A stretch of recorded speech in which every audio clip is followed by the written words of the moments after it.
क्या पूरा जीवन इंसान को नहीं जीना चाहिए? मतलब जितनी सांसें देकर परमात्मा ने हमें इस शरीर में भेजा है, क्या वो पूरी की पूरी सांसें हमें नहीं जीनी चाहिए? मुझे तो लगता है कि पूरी सांसें जीनी चाहिए, परंतु क्या सभी इंसान पूरी ज़िंदगी जी पाते हैं? नहीं। और ख़ासकर आज के समय में कितने रोड एक्सीडेंट हो रहे हैं। कल ही की बात करूं, कल 2 मार्च था।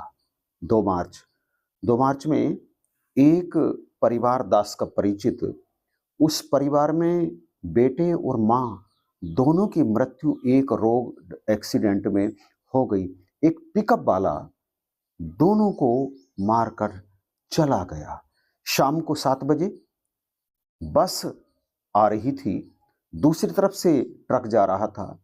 एक मोड़ पर दोनों की जबरदस्त टक्कर हो गई और उस जबरदस्त टक्कर में कई यात्री बहुत अधिक घायल हो गए। अभी परसों की बात करूं, 29 तारीख थी, 29 फरवरी। एक ट्रैक्टर ट्रॉली वाले ने कोचिंग जाते हुए एक छात्र को ऐसी टक्कर मारी कि बेचारा मौत के मुंह में चला गया। हालांकि बस स्टैंड पर लगभग 2.5 घंटा तक उस गांव के लोगों ने रोड जाम करके रखा, ट्रैफिक बिल्कुल जाम कर दिया, लेकिन जाने वाला तो चला गया, समय से पहले ही चला गया। सांस पूरी नहीं की। आपके आसपास भी तमाम ऐसे केस आपने देखे होंगे कि तमाम एक्सीडेंट हो जाते हैं और इंसान समय से पूर्व ही, कभी-कभी तो किशोरावस्था में ही इस संसार को छोड़ करके चला जाता है। एक बार जो व्यक्ति संसार को छोड़ करके चला जाता है ना, वो कुछ समय तक लोगों को ध्यान रहता है, उसके परिवार वालों को उसकी याद रहती है, फिर धीरे-धीरे वो यादें धुंधली होती चली जाती हैं, धुंधली होती चली जाती हैं और फिर एक दिन ऐसा आता है कि याद कभी-कभी आती है, वर्ष में या फिर महीनों में जाकर के एक आधी बार। संसार में जिस काम को करने के लिए आया था, वो तो नहीं कर पाया, उम्र भी पूरी जी करके नहीं गया। समय से पहले ही शरीर से नाता टूट गया, शरीर नष्ट हो गया। आज आप निकलते हैं ना रोड पर किसी भी वाहन से, शाम को घर वापस लौटेंगे या नहीं लौटेंगे, इस बात की कोई भी गारंटी नहीं है। हर समय मौत रोड पर मौजूद है। बड़ा संभल कर चलना चाहिए, बहुत संभल कर। आप खुद संभल कर चल सकते हैं, लेकिन सामने वाले का क्या भरोसा कि वो कब आप पर अपना वाहन चढ़ाने को तैयार बैठा है। अनाड़ीपन से या जानबूझकर या किसी और भी तरीके से मौत हर समय रोड पर मौजूद रहती है। कई लोगों को आपने कहते हुए सुना होगा कि मौत कोई ना कोई बहाना लेकर के आती है, कोई रोग लेकर के आ जाती है, कोई और दूसरी दिक्कत लेकर के आ जाती है। लेकिन मैं कई बार इस बात से सहमत नहीं होता हूं कि मौत किसी न किसी बहाने से आती है। मौत आती है, चाहे कोई बहाना हो अथवा ना हो। रोड पर आप चले जा रहे हैं, बिल्कुल ठीक। आपके धार्मिक रीति रिवाज संस्कार भी बहुत अच्छे हैं, पूजा पाठ भी करते हैं, धर्म कर्म भी करते हैं, दया भी दिखाते हैं, सब कुछ भी करते हैं। रोड पर भी अपने किनारे पर चले जा रहे हैं, साइड पर। जैसा कि उस माँ बेटे की बात बताऊं, रोड से बिल्कुल उतर गया था, वो कच्चे में आ गया था, उसके बाद भी पिकअप वाला ठोक करके चला गया। गलती उसकी नहीं थी, लेकिन मौत फिर भी आ गई। जीवन का काम तो किया ही नहीं, जिस काम को करने के लिए संसार में आया था वो काम तो किया ही नहीं, उससे पहले ही मौत ने आकर के दबोच लिया। ये सब कुछ विशेष रूप से आज के समय में हो रहा है। इतनी तेज रफ्तार से वाहन चलाए जा रहे हैं, ये डंपर वाले, ट्रैक्टर ट्रॉली वाले भी इस तरह से रोड पर अपने वाहन को चलाते हैं, जैसे जैसे कोई कार वाला लेकर के जा रहा हो बहुत तेज रफ्तार से। इतनी तेज ट्रैक्टर ट्रॉली वालों को भी मैंने रोड पर चलते हुए देखा है। किसी पैदल वाले की परवाह नहीं, सामने से बाइक वाला आ रहा है, उसकी जिंदगी की परवाह नहीं, बस अपनी धुन में। और ट्रैक्टर पर ऐसे डिब्बे लगा लेते हैं जो बहुत तेज आवाज में गाने, फूहड़ गाने बजते चले जाते हैं, सामने वाले को कोई सुनाई नहीं देता। पीछे से कोई हॉर्न लगा रहा है तो भी इन्हें आवाज नहीं आ रही है, बस चले जा रहे हैं अपनी ही मस्ती में। किसी की जिंदगी की कोई भी परवाह नहीं हो रही है। कुछ लोगों के लिए इंसानी जीवन, ये इंसानी शरीर कोई मायने नहीं रख रहा है। वो इसकी वैल्यू को जानते ही नहीं हैं, समझने की कोशिश ही नहीं कर रहे हैं कि मनुष्य शरीर कितना कीमती है।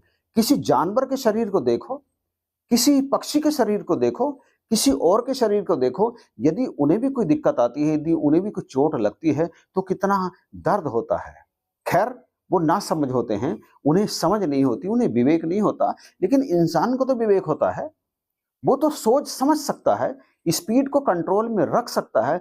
एक स्थान है जहां आप 100 की स्पीड से भी अपनी गाड़ी चला सकते हैं, लेकिन एक स्थान ऐसा है जहां आप 100 की स्पीड से चलाएंगे तो एक्सीडेंट निश्चित रूप से होगा। वहां आपको चलना चाहिए उस स्पीड पर जो उस स्थान की स्पीड निर्धारित है, 30-40। वहां चलिए, एक्सीडेंट से बचा जा सकता है। तेज रफ्तार वाहन जब भी चलेगा और उसका एक्सीडेंट होगा तो जीवन बचने की संभावना लगभग नगण्य हो जाती है। बच जाए तो वो ईश्वर की कृपा हो जाती है, लेकिन अगर आपकी स्पीड कम है और उस स्पीड में एक्सीडेंट भी होता है तो मृत्यु नहीं, केवल कुछ चोटें लग करके जीवन बच जाता है। इसलिए स्पीड को कंट्रोल में रखना बहुत जरूरी है और ये देखना बहुत जरूरी है कि आपकी गाड़ी की ब्रेक, आपकी गाड़ी का हॉर्न ठीक है या नहीं है। क्या आपका भी दिल दहला है कभी किसी खतरनाक एक्सीडेंट को देख करके? क्या आपका दिल भी दहला है कभी किसी परिवार में एक साथ 2 या 2 से अधिक अर्थी उठते हुए देखकर? मेरा कलेजा तो दहल उठा था। वहां कई सौ की संख्या में लोग थे, परंतु उनमें से कोई भी एक ऐसा नहीं था जिसकी आंखें नम नहीं थी। ये जीवन इतना सस्ता नहीं है कि यूं ही समाप्त कर दिया जाए। कई बार जीवन दूसरे की गलती से समाप्त होता है, लेकिन कम से कम इतना तो हम कर ही सकते हैं कि उस एक्सीडेंट में या किसी और कारण से जीवन हमारी वजह से समाप्त ना हो, क्योंकि जिस दिन जीवन हमारी वजह से समाप्त हो जाता है उस दिन उस जीवन को समाप्त करने के दोषी हम खुद ही बन जाते हैं। रोड पर चलते समय इस बात पर जरा भी ईगो सामने मत लाइए कि सामने वाला साइड देगा, आप अपनी साइड हो जाइए, वो अपनी साइड चला जाएगा। कई बार सामने वाला नहीं देता साइड और हम ईगो के चक्कर में कि वो साइड देगा, हम साइड लेना भूल जाते हैं अपने आप से, खुद से, और एक्सीडेंट का शिकार कई बार ऐसी स्थिति में होते हुए देखा गया है। बच जाइए इस स्थिति से, ईगो को परे हटाइए, समय से अपने घर से निकलें और समय से ही दफ्तर से निकलें या किसी और काम को के लिए गए हों तो वहां से भी समय से ही वापस आएं। समय लेकर के चलें। ऐसा नहीं है कि पहुंचना तो 11 बजे है और दूरी है 50 किलोमीटर और जाएंगे हम 9:30 बजे। 1-2 घंटा पहले उसी तरह से निकलिए कि समय से पहले ही पहुंच जाएं। मतलब मार्ग में अपने वाहन को तेज रफ्तार से ना भगाना पड़े। रास्ते में और भी तो कई व्यवधान उत्पन्न हो जाते हैं, उनको भी ध्यान रखते हुए समय लेकर चलना चाहिए। और कैसी भी परिस्थिति हो, आपने अक्सर रोड पर एक बोर्ड लगा हुआ देखा होगा, दुर्घटना से देर भली, अर्थात चाहे आपको पहुंचने में कहीं देरी हो जाए कोई बात नहीं, लेकिन दुर्घटना से बच जाइए। बिल्कुल इस बात का ध्यान रखना बहुत जरूरी है। जैसा कि पहले कहा कि जीवन बहुत कीमती है, मनुष्य जीवन बहुत कीमती है और विशेष उद्देश्य के लिए मनुष्य जीवन मिला है। हर किसी का जो उद्देश्य है इस जीवन को जीने का, उसे पूर्ण करने के लिए आपका जीवित रहना बहुत जरूरी है। यदि जीवित ही नहीं रहेंगे तो फिर उद्देश्य कैसे पूर्ण हो पाएगा? नहीं हो पाएगा ना। इसलिए जीवन की सुरक्षा सबसे जरूरी है। जीवन की सुरक्षा से किसी भी दशा में, किसी भी हाल में आप समझौता ना करें। आप वो हर उपाय करें जिस उपाय को करने से आपका जीवन बचता है। अपने स्वास्थ्य का पूरा ध्यान रखें, खान पीन का पूरा ध्यान रखें, रोड पर चलते समय सावधानी पूरी तरह से बरतें, क्योंकि जीवन ना मिलेगा दोबारा। और जीवन जब एक बार चला जाता है तो फिर धीरे धीरे सब लोग भूल जाते हैं, सब लोग भूल जाते हैं। मरे हुए को कोई कितने दिन याद रखता है? नहीं रखता बहुत अधिक समय तक। धीरे धीरे यादों में गुम होते चले जाते हैं, समाप्त हो जाता है सब कुछ, और आप यानी जाने वाला फिर पलट कर कभी वापस नहीं आता।